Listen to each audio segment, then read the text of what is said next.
Hey, so I wanted to do a quick follow-up video on the recent video about why people stay in toxic relationships.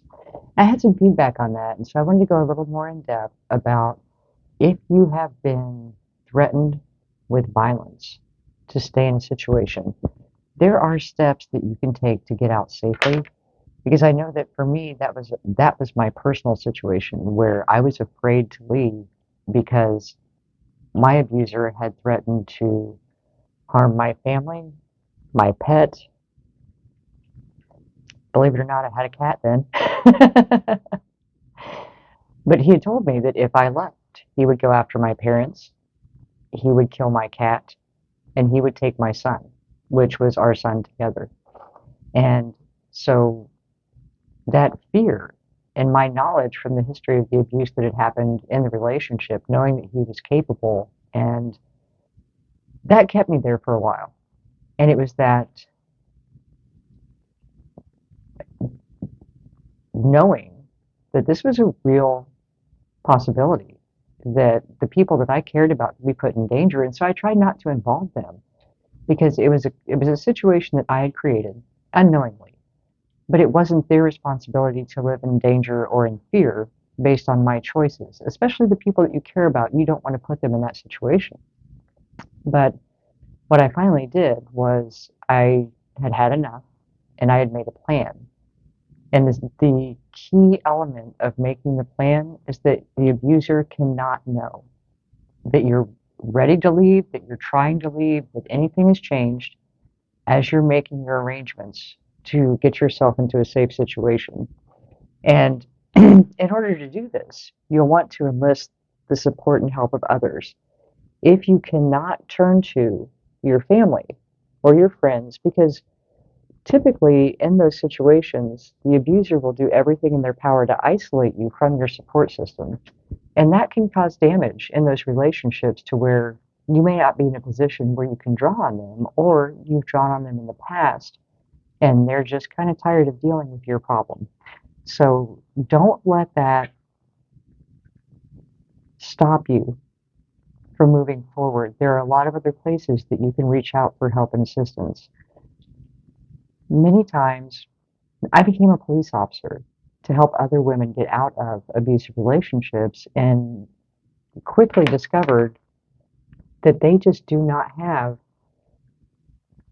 the resources available to really provide the level of support that a victim would need as they're making this transition. Because you need a safe environment, somewhere where you're protected, preferably an environment that the abuser is not aware of, someone that they don't know is in your circle, or in extreme situations, a women's shelter is a good alternative because they have someone there to protect you, to keep you safe, and it's a location that's not disclosed publicly. So the abuser is not going to know where to find you. And although this may not seem like an ideal option, the most important thing is getting yourself out of the situation and into a place of safety and strength.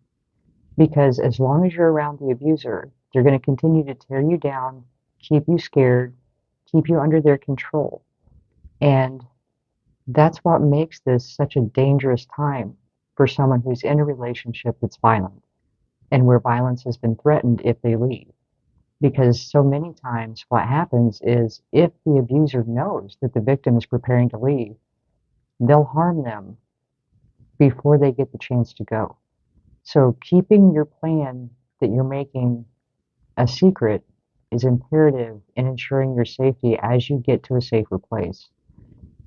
But again, getting the help and support necessary, if the only option is a woman's shelter, you're still doing yourself a favor because there are resources available to you there to get employment, to get new housing.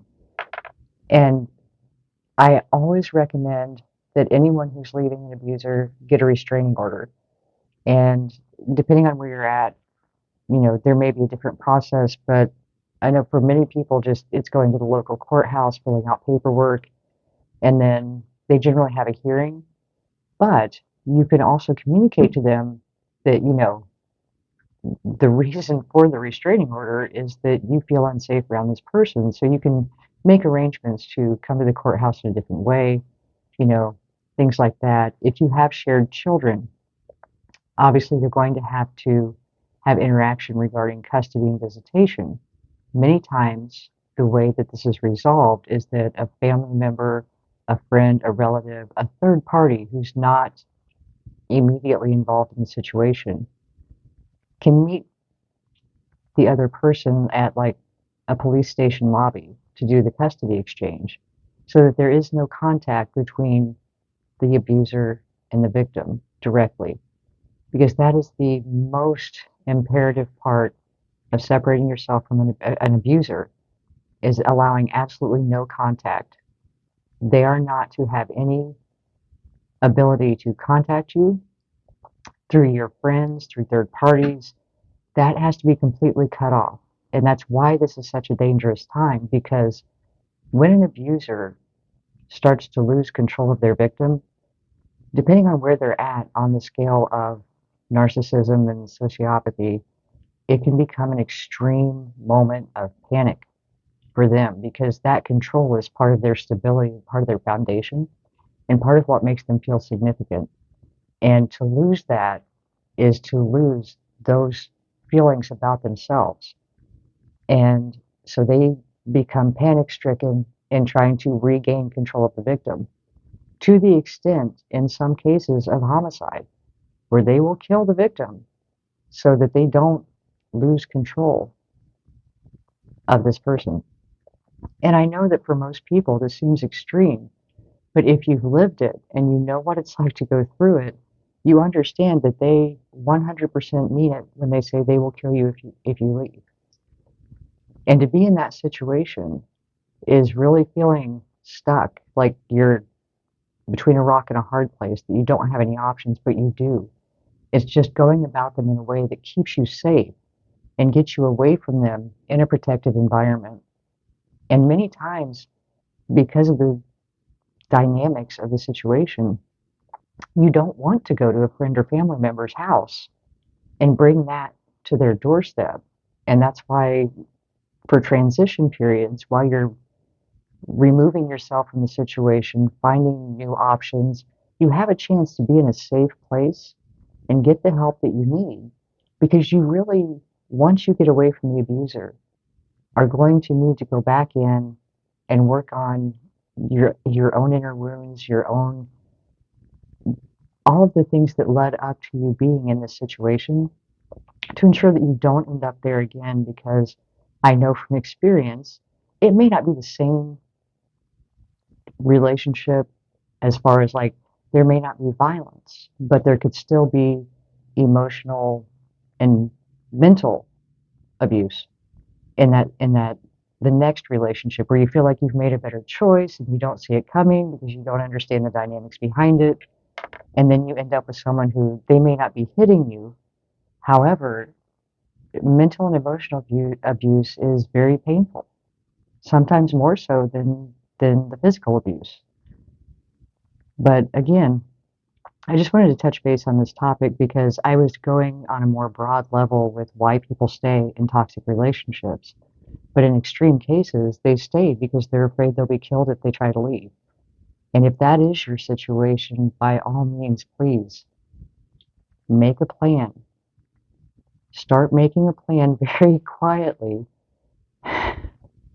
Sorry.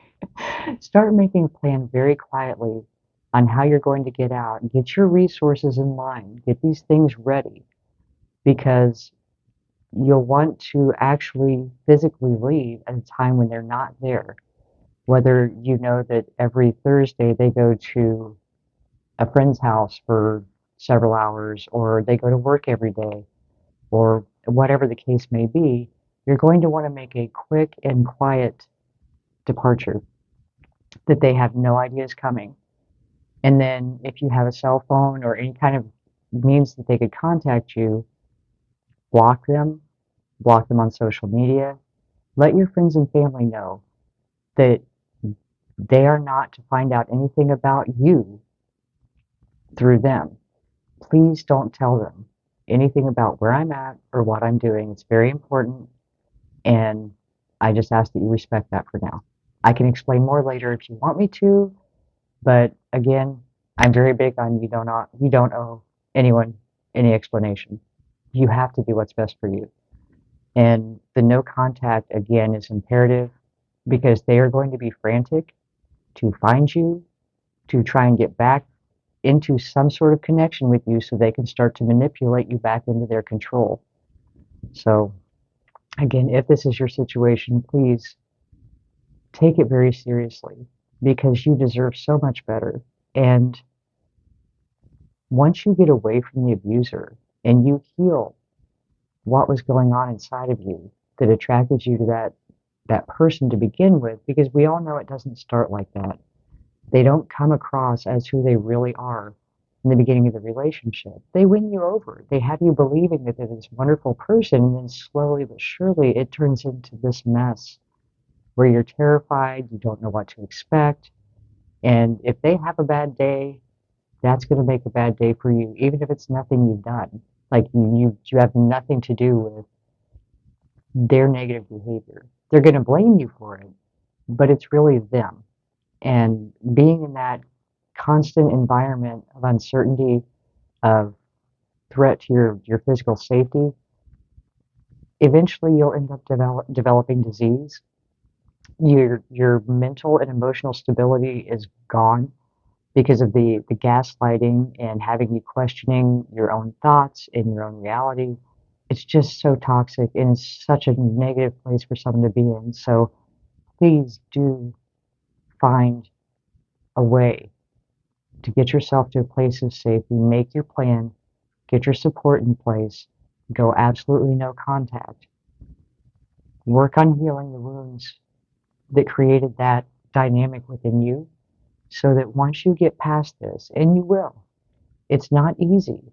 And I know because I've been there, been there, done that. And it was a very tumultuous, probably 6 months going through this process to get to a place of safety. But I have absolutely no regrets that I took that 6 months to get there because I can't imagine what my life would have become if I would have still been alive if I had stayed. So I hope this helps. And if you have any questions, concerns, if you don't feel comfortable putting it in the comment section below, my email address is also below and you can contact me. I am passionate about getting people out of these kind of situations because it's a nightmare to live in. So thank you for joining me. I hope this helps. I will talk to you soon. Love and light.